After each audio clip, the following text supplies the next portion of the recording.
Thank you so much for joining us for today's segment of Ask the Expert. My name is Mahwale. I am a counselor at the South African Depression and Anxiety Group. And today is going to be a very exciting one because we are in conversation with two phenomenal ladies who are going to be helping us unpack today's topic, which is women's mental health and the power of female support groups. Joining us today is Chantel, who has a support group for women's mental health internationally. We are also joined by Dianne, who has a support group for women focused on depression and anxiety. Thank you so much, ladies, for joining us today. Thank you for having us. Amazing. So we are going to start with an introductory question. And the question that I'm going to ask, I'm posing to the both of you, but we're going to have Chantel answer first. And the question is, what inspired you to start a women's support group for mental health? And why do you think it's important to have such a space specifically for women? Thank you, Mukhale, and good afternoon, everyone. As Mukhale nicely introduced us, my name is Chantel Muchaya, and I'm the founder of the International Women's Mental Health Support Group. What inspired me to start this support group is because I myself, I love traveling, and also because of my own background as well. I realized that a lot of migrant women really battle after they have migrated to a different country, to gain support. Because remember, for whatever reason they're migrating for, be it for job opportunities, starting a new life, you name it, they really battle, to get support. And the support group is just there to provide them with support as they're navigating through this new chapter of their life. Through the feedback we received, our support group grew. So not only do we support on migrant women, but just women all over the world that just needs a safe space for them, to share their experiences and feel supported. And I think it's a very great platform to have because it helps women feel that they're supported and there's more to them than being a mom, than being a wife, than just being a woman, and encourage them to practice self-care as well. That is beautiful. Thank you so much for sharing. Dianne, would you like to share with us what inspired you to start your support group that caters for women's mental health, specifically depression and anxiety?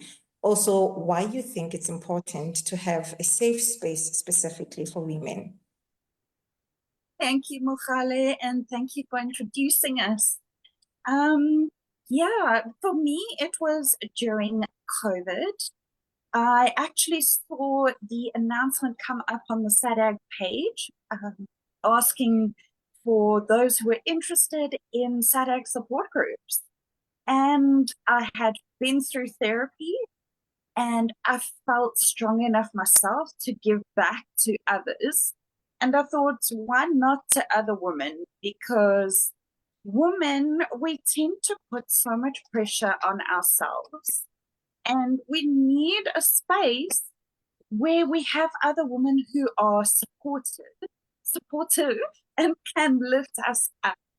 And I thought it was such a nice space. And I've really been blessed. The most amazing support group members that just lift each other up and are there for each other no matter what. So yeah, that's it. Powerful. Thank you so much for sharing that. And you know what, speaking about powerful, I would just like to pose this question now to Chantel to say, in your own support group, what are some of the most powerful moments that you have seen that show the strength of female support? All right.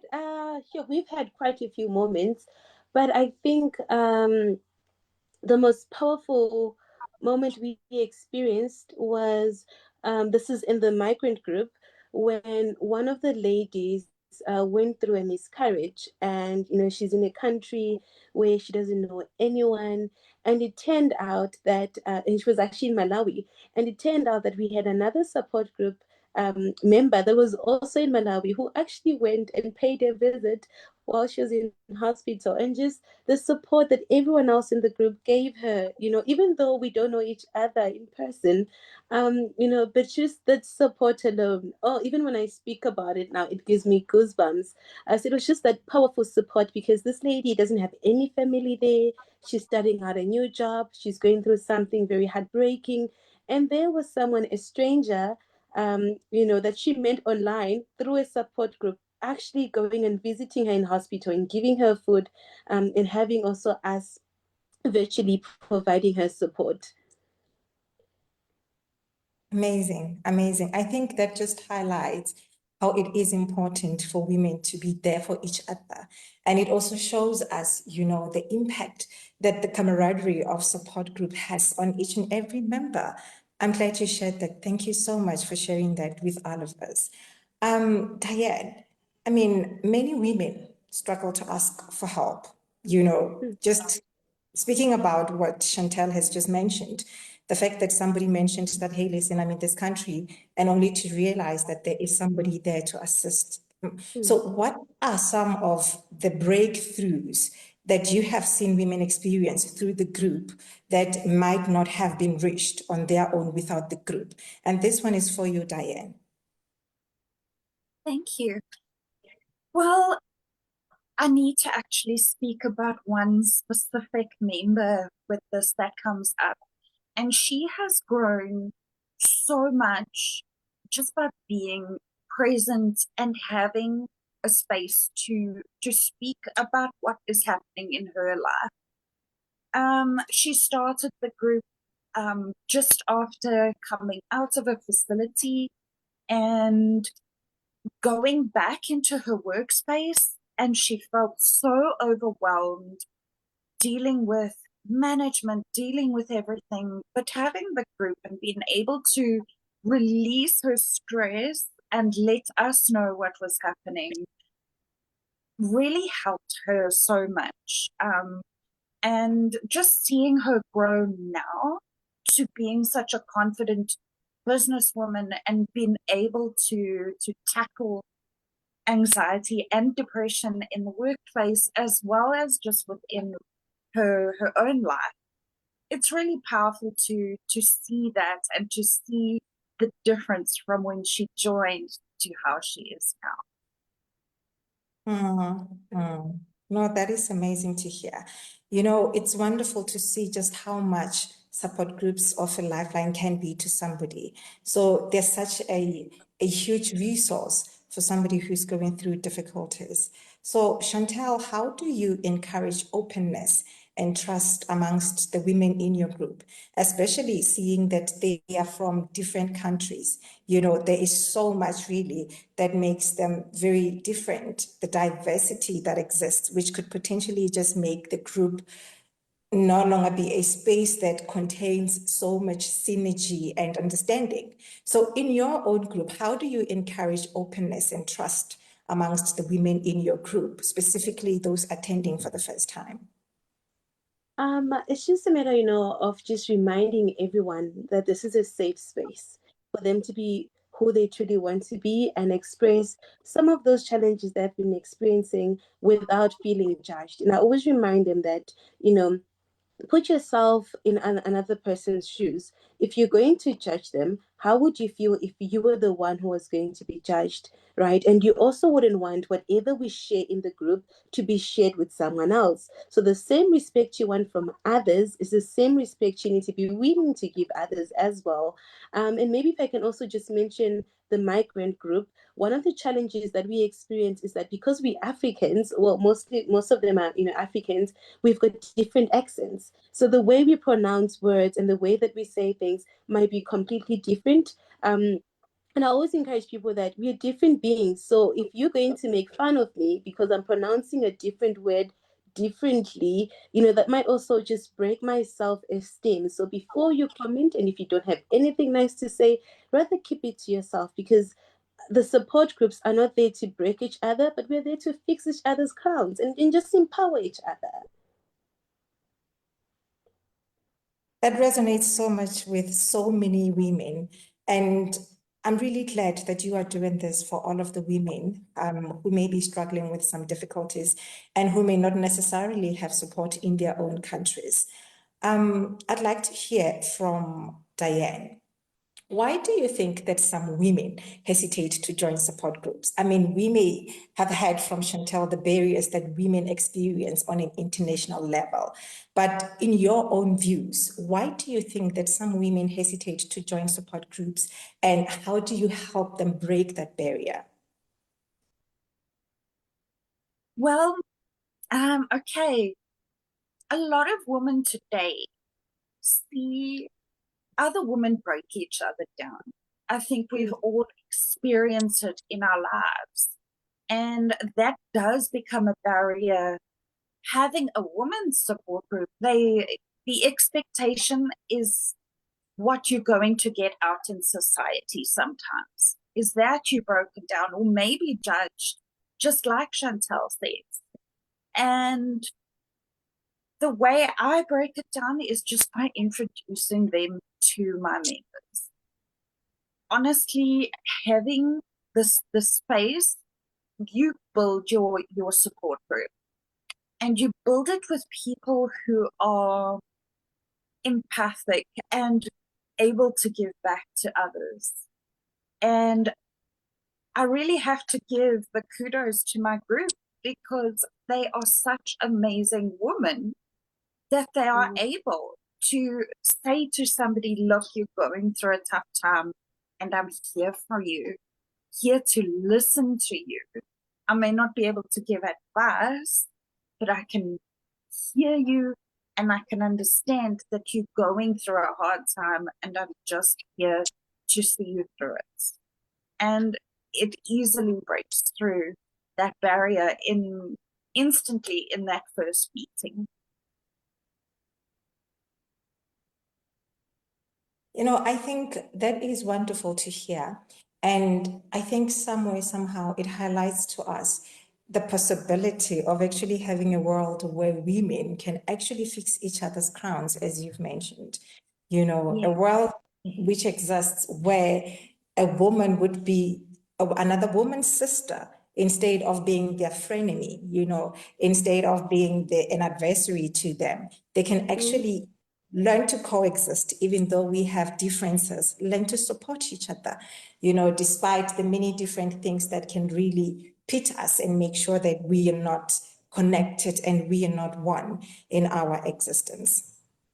Absolutely. So yeah. So I think the next question that I have is, how do the women in your group support each other beyond just the group meetings?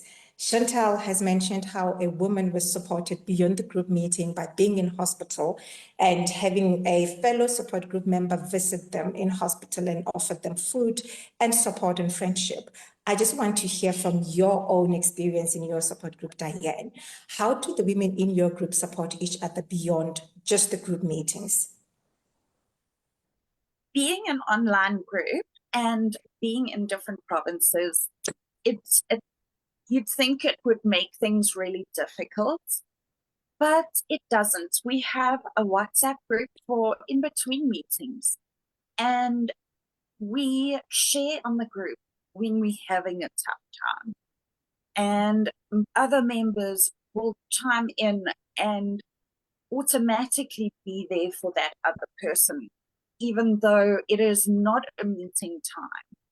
They are already there to support, or even if we share something simple to the group, you can already see the reactions on the post with little hearts or little hugs, just so you know that you are being noticed. And I think that is so important throughout the month and every day, and not just for our meetings. Thank you. I loved that. You are being noticed. Sometimes we appear in the roles that we play in our lives. You know, you disappear in the role that you're playing as a wife or in the role that you are playing as a mother.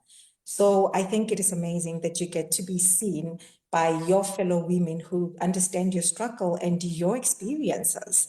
and see you for who you are beyond the roles that you play in your life. Chantel, what do you think women gain from support groups that may not be provided by individual therapy?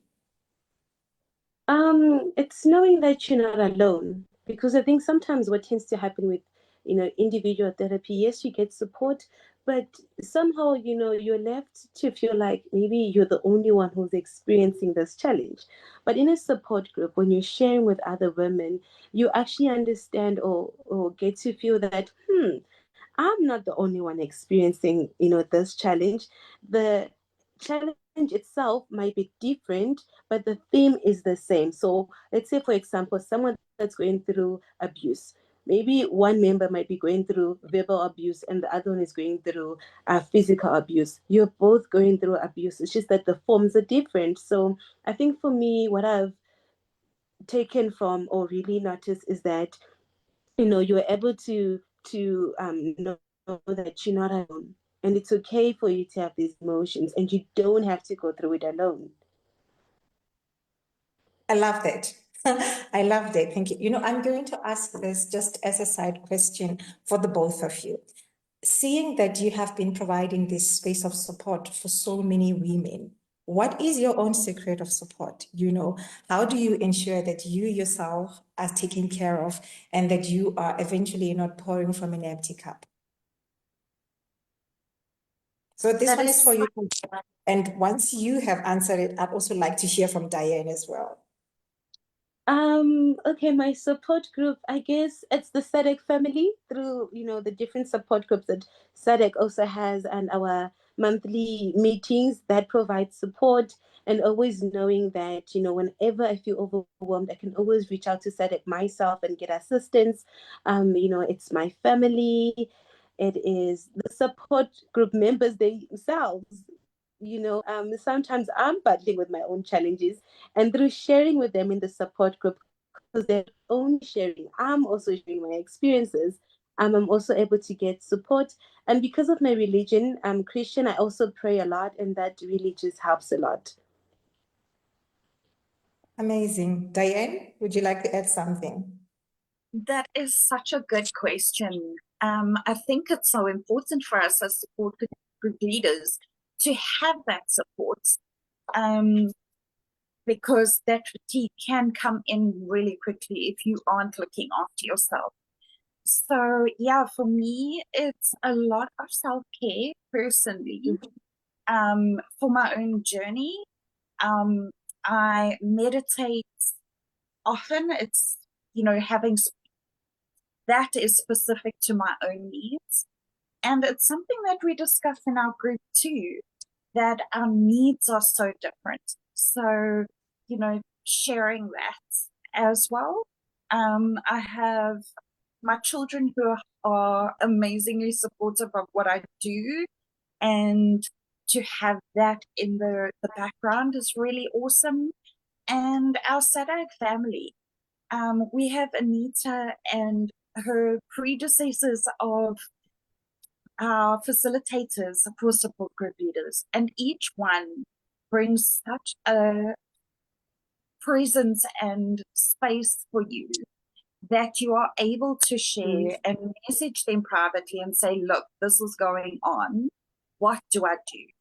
And they help almost immediately. So I really, from when I started out, there was Crystal, and we've been through Stacy and Amber and now Anita, and they've all really been awesome.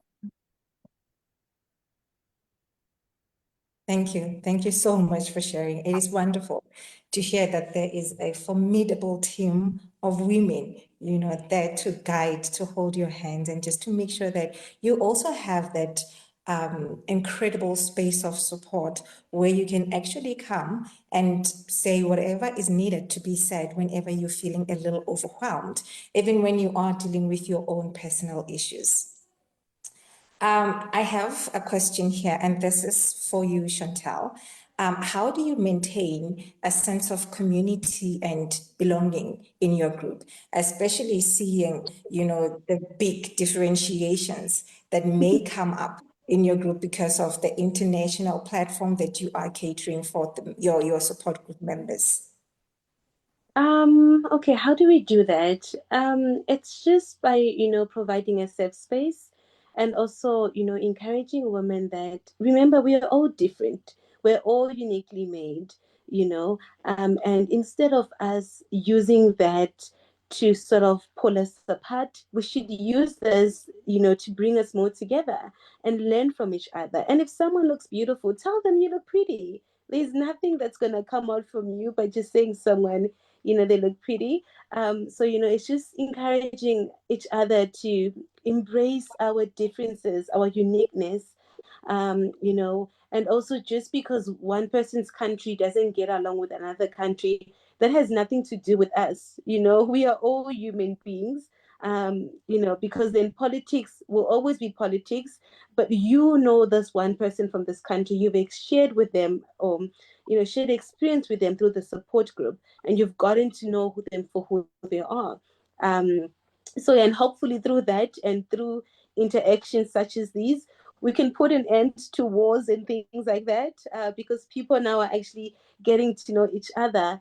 If I can just add one last thing, one of the ladies in the groups actually, um, she was sharing her experiences being belonging in the LGBTQ community in Kenya. And when she was sharing her experiences as well, one of the ladies was like, "Well, I had no idea that the LGBTQ community in Kenya faces such harsh conditions." And this is a lady in South Africa, because in South Africa, we don't experience such things. So it's just learning from each other. It has been powerful. Thank you. That is amazing. I mean, a problem shared is a problem halved. We may not be able to change her circumstances and make it a little bit better for her in Kenya, but the fact that she's got this sisterhood, this safe space for her to say, hey, listen, this is happening in my country. And then she can actually get some advices and that sisterhood that provides a sense of love, a sense of belonging, to say, you belong with us. It doesn't matter what politicians say. It doesn't matter what the head of state is or what the cultural beliefs are, but you belong with us and you are okay. I think that is amazing. Dianne, how do you maintain a sense of community and belonging in your group? In our group specifically, I think a lot of that falls on our WhatsApp group and what happens in the WhatsApp group. We share inspiration during the month. For instance, one of our members suggested that we have a gratitude Monday. So every Monday in our group is Gratitude Monday, and we share something no matter how big or small, and we all support each other through that. And I think just having that once a week really helps that ability to want to be able to share. It makes it more comfortable and easier to share within the group. And yeah, sometimes during the week, somebody else will share something random, and it also adds to that feeling. So we've become a little family. Mm-hmm. I'm here thinking that life can be so hard that the little positive things that are happening for you just become invisible.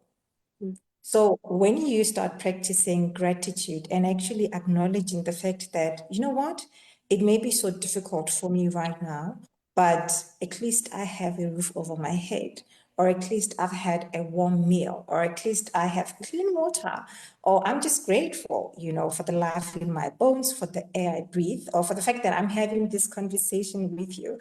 That shows that, life is worth living. And the difficulties don't seem so heavy any longer because there is so much positivity that we are getting to experience amid, the negative experiences that we are having. I'd also just like to find out what advice you would give to another fellow woman who is watching today's conversation and who isn't sure about joining a support group. Chantel, let us hear from you first, and then Dianne can share with us later on. I know that, joining a support group can be very scary. It might seem very, very scary, and it's okay for you to feel that way. But a support group is a safe space for you to interact with other people, and you don't have to necessarily join my support group or Diane's support group. SADAG has a long list of support groups that are currently running. And I say, give it a try. Just reach out to any support group, give it a try, even if it's one meeting that you attend.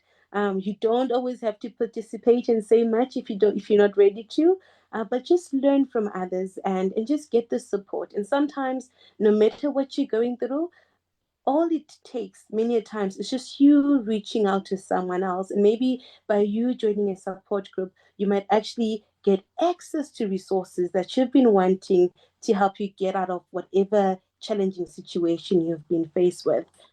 So do it as a way of you practicing self-care. Amazing. I love it. Dianne, what advice would you give to another woman who's watching today's segment and who's unsure about joining a support group? How would you encourage them? I would say to make the big step by reaching out. Like Chantel said, there's such a long list of support groups that we have with SADAG. I don't just have my anxiety and depression group. I also run 2 pet loss support groups. So we have such a wide variety of groups that we, can have a look at that list and say, wow, that is what I need. And then reach out to that support group leader and speak to them. What one support group offers, another one might not. So when you start out to say, to speak to the leader and find out what their group is about and what their group is like. And they are really, really open to telling you what their groups are about. For instance, with my group, I've designed a little PDF with information about support groups that gives you a little bit of an intro. So you can come back to me and say, okay, I'm interested. Can I find out a little bit more information? Or the person will ask me a few questions. And I'm so eager to answer those. So yeah, be willing to ask us questions. We are willing to answer them, and look for what is within your heart right now. If you need one for grief or you need one for anxiety, we have it there for you. Thank you, thank you, thank you. Just to wrap it up, there is so much power in diversity. It is very important for us to allow ourselves to feel the fear and do what we are supposed to be doing anyway. Even if it's just reaching out to speak to somebody that you don't know, it may be a SADAG counselor, it may be a support group leader. Let us rally together to support one another, to make this life journey a little bit easier, for all of us. So if you are at home struggling with anything at all, it could be a mental health condition, it could be you struggling with something that you don't want to speak to somebody within your family about, please do not hesitate to reach out to any of the SADAG helplines. The easiest one to remember is our suicide crisis line on 0800 567 567. Please do reach out to speak to one of our counselors. If you'd like to join a support group, let us put you through to join a support group and receive the help that you deserve.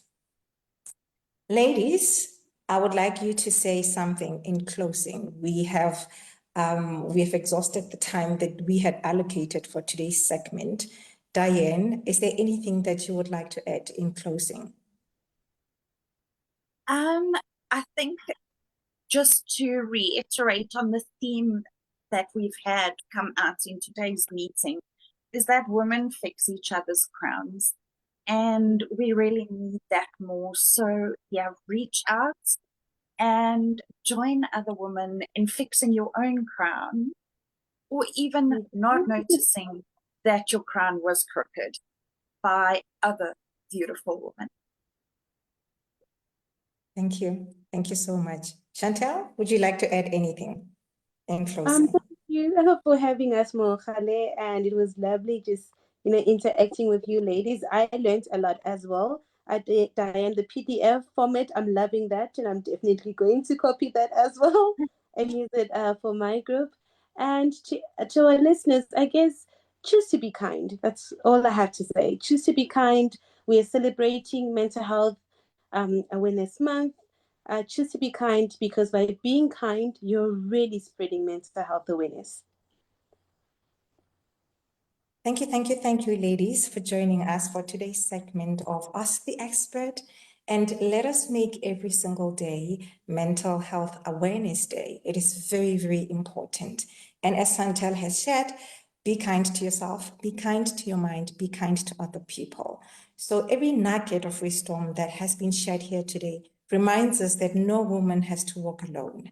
Whether you are seeking some healing, some support, some connection, or even growth, there is a circle of support waiting just for you, always. May you have a lovely weekend until we meet again.